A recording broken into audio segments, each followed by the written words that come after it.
Students, मैं पाल स्वागत करती हूँ आज आपका अपने चैनल सक्सेस मही क्लासेस में। तो गाइस, आज का हमारा टॉपिक है बहुत ही ज़्यादा खास और होना भी चाहिए, क्योंकि इसका जो नाम है वो नाम है डायरेक्ट एंड इनडायरेक्ट स्पीच। जी हाँ, हम आज अपनी वीडियो में करवाने वाले हैं आपको डायरेक्ट और इनडायरेक्ट, वही डायरेक्ट और इनडायरेक्ट जिसे आप बचपन से करते चले आ रहे हो, लेकिन फिर भी आपका कॉन्सेप्ट क्लियर नहीं होता है। और यही रीज़न है कि आज आपका कॉन्सेप्ट क्लियर नहीं है, तो आप हमारी वीडियो को ओपन करके बैठे हुए हो इस उम्मीद में कि आपको यहाँ पर कॉन्सेप्ट बिल्कुल क्लियर होगा। तो बिल्कुल आप बिल्कुल सही जगह पर आए हो। आपका यहाँ पर पूरा का पूरा कॉन्सेप्ट क्लियर करवाया जाएगा, वो भी इस तरीके से कि आप फ्यूचर में कभी नहीं भूलोगे। बस आपको थोड़ी सी मेहनत तो करनी ही होगी मेरे साथ में। तो आपको मेहनत नहीं करनी है। देखिए, वीडियो को स्टार्ट करने से पहले मैं आप लोगों को कुछ पॉइंट बताना चाहती हूँ।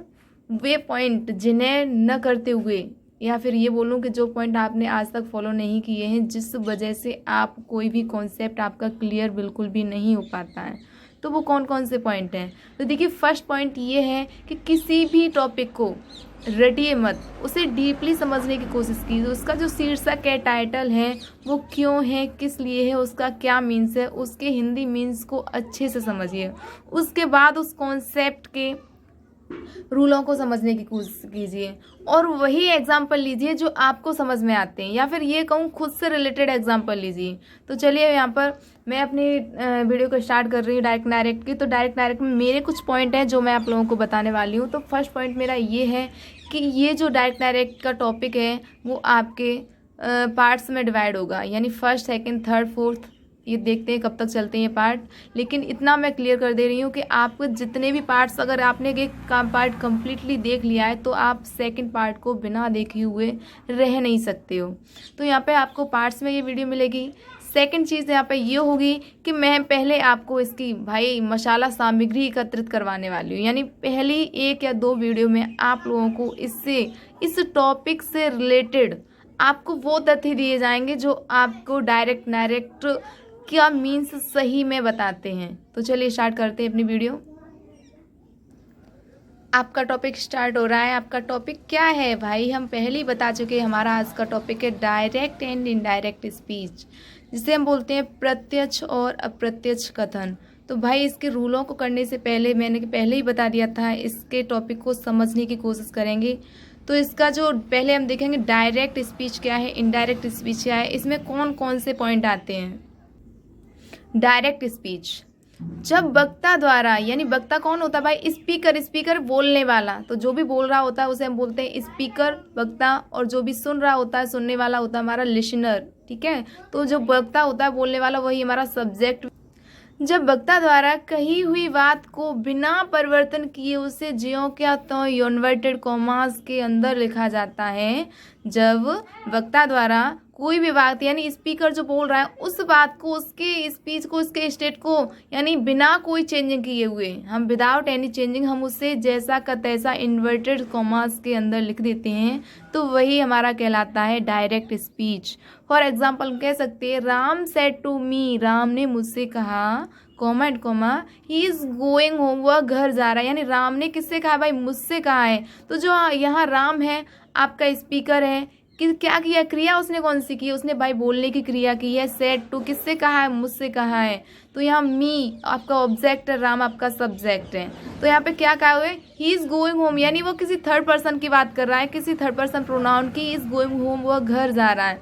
तो यहाँ पर देखो, राम ने जैसा कहा है वैसा का वैसा इन्वर्टेड कॉमास के अंदर लिख दिया गया है। तो यही है आपका क्या, डायरेक्ट स्पीच। चलिए बढ़ते हैं इनडायरेक्ट स्पीच की तरफ। जब वक्ता द्वारा कही हुई बात में आवश्यक परिवर्तन करके कॉमा, इन्वर्टेड कॉमास को हटाकर कंजक्शन द्वारा जोड़कर लिखा जाता है, वही हमारा इनडायरेक्ट स्पीच कहलाता है। कहना का मीन्स यहाँ पर ये है कि जब जो स्पीकर बात बोलता है, उस बात को आवश्यक परिवर्तन करके, यानी जितने भी उसमें परिवर्तन चेंजिंग की आवश्यकता है, उन परिवर्तन को करके कॉमा, इन्वर्टेड कॉमा से हटाकर जब कंजक्शन द्वारा उस दोनों वाक्यों को जोड़ दिया जाता है, तो वही हमारे इनडायरेक्ट स्पीच कहलाते हैं। कौन से दोनों वाक्यों को भाई, वही हमारी आरवी और आरएस। अब ये आरवी और आरएस क्या है, तो भाई इन्हें भी सीखेंगे। चलिए देखते हैं।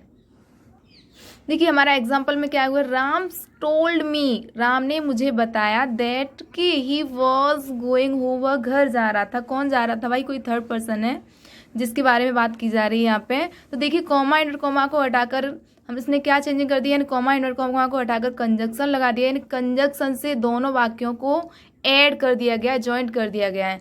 अब कौन से दोनों वाक्यों के, दोनों वाक्य क्या हैं भाई, तो यहाँ पर इन दोनों वाक्यों का भी देख लेते हैं। तो वो वाक्य जो कॉमा इन्वर्टेड कॉमास के अंदर लिखा जाता है वही हमारा कहलाता है रिपोर्टेड स्पीच। क्या कहलाता है, रिपोर्टेड स्पीच। यानी दिख रहा है यहाँ पे सेंटेंस में आपको, रोशनी सेज टू राम, रोशनी राम से कहती है, आई एम योर सिस्टर, मैं तुम्हारी बहन हूँ। तो रोशनी ने राम से क्या कहा है भाई, रोशनी ने कहा है आई एम योर सिस्टर। तो यहाँ पर जो आपका वाक्य है कॉमा एंड कॉमा के अंदर लिखा हुआ है आई एम योर सिस्टर, ये है आपकी RS यानी रिपोर्टेड स्पीच। अब रिपोर्टिंग वर्ब क्या है आपके आगे वाला वाक्य, तो वह वाक्य जो कॉमा इन्वर्ट कॉमा से बाहर होता है, यानी कॉमा से अलग हो जाता है और इन्वर्टेड कॉमा से बाहर होता है, वही वाक्य हमारा कहलाता है रिपोर्टेड स्पीच। यानी यहाँ पर जो वाक्य आपका, रोशनी सेज टू राम, रोशनी ने राम से कहा, या Roshni says to Ram, Roshni says कहती है टू राम, राम से। तो यहाँ पर जो आपका ये वाला वाक्य है ये है आपकी RV यानी रिपोर्टिंग वर्ब। ठीक है, रिपोर्टिंग वर्ब है आपकी ये। अब देखते हैं ऊपर वाला जो सेंटेंस है हमने इनडायरेक्ट में चेंज कर दिया हुआ है, तो क्या है उसमें कौन कौन सी चेंजिंग हुई है। Ram told me that he was going home, तो यहाँ पर देखिए आपका वाक्य क्या है, Ram told me that, Ram ने मुझसे कहा, तो ये वाक्य आपकी रिपोर्टिंग वर्ब है। इधर आपका ये ही वॉज गोइंग होम, ये आपका रिपोर्टेड स्पीच है। इन दोनों को जिसने जोड़ा है वही है आपका कंजक्शन। तो यहाँ पर हम एक बात हमने सीख ही ली है कि यहाँ पे कुछ परिवर्तन करके, यानी जितने भी नेसेसरी आपके चेंजेस होते हैं उन्हें करके हम डायरेक्ट से इनडायरेक्ट बना सकते हैं। तो वो कौन कौन से परिवर्तन होते हैं जिन्हें करके हम डायरेक्ट से इनडायरेक्ट बना सकते हैं, तो उन्हें करने के लिए पहले भी मैंने आप लोगों को बता दिया, पहले इस चीज़ को समझ लीजिए, यहाँ पर सेंटेंस में अच्छे से समझ लीजिए। ये क्या है आपकी रिपोर्टिंग वर्ब है, क्लियर। आगे वाला वाक्य जो कॉमा इन्वर्ट कॉमा से बाहर रखा हुआ है ये आपका है reporting verb. Comma invert comma के अंदर जो वाक्य है आपका रिपोर्टेड स्पीच, क्या है, रिपोर्टेड स्पीच। रिपोर्टिंग वर्ब में एक होता है सब्जेक्ट, एक होता है आपका ऑब्जेक्ट, या फिर ये कहें कि कभी कभी ऑब्जेक्ट नहीं भी होता है, और क्या होती है आपकी MB यानी वर्ब। तो इसी को भी अच्छे से लर्न कर लीजिए, क्योंकि आपको जैसे ही आप आगे डायरेक्ट करोगे वो आप में बहुत काम में आने वाली है चीज़ें, ठीक है ना। तो यहाँ पे क्या है आपका, ये क्या है आपका रोशनी, यहाँ पे क्या है सब्जेक्ट है आपका, राम क्या है आपका ऑब्जेक्ट है, आपकी वर्ब क्या है, राम ने रोशनी ने जो क्रिया की है वो भाई कहने की क्रिया की है, तो सेज आपकी क्या है यहाँ पे वर्ब है। तो रोशनी सेज टू राम, रोशनी ने राम से कहा, क्लियर। अब ये किसका सब्जेक्ट हुआ, ये रोशनी जो है आपका RV का सब्जेक्ट है, राम आपका क्या है RV का ऑब्जेक्ट है। अभी इसी तरीके से चेंजिंग होंगे। तो चलिए अब बढ़ते हैं उन चेंजिंग की तरफ जहाँ पर जिन्हें करने से हम डायरेक्ट से इनडायरेक्ट हमारे सेंटेंसेस बन जाते हैं। कौन कौन से वो चेंजिंग हैं। डायरेक्ट से इनडायरेक्ट स्पीच बनाने के लिए होने वाले आवश्यक परिवर्तन, यानी जब हम डायरेक्ट से इनडायरेक्ट स्पीच बनाते हैं तो हमारे कौन कौन से परिवर्तन होते हैं।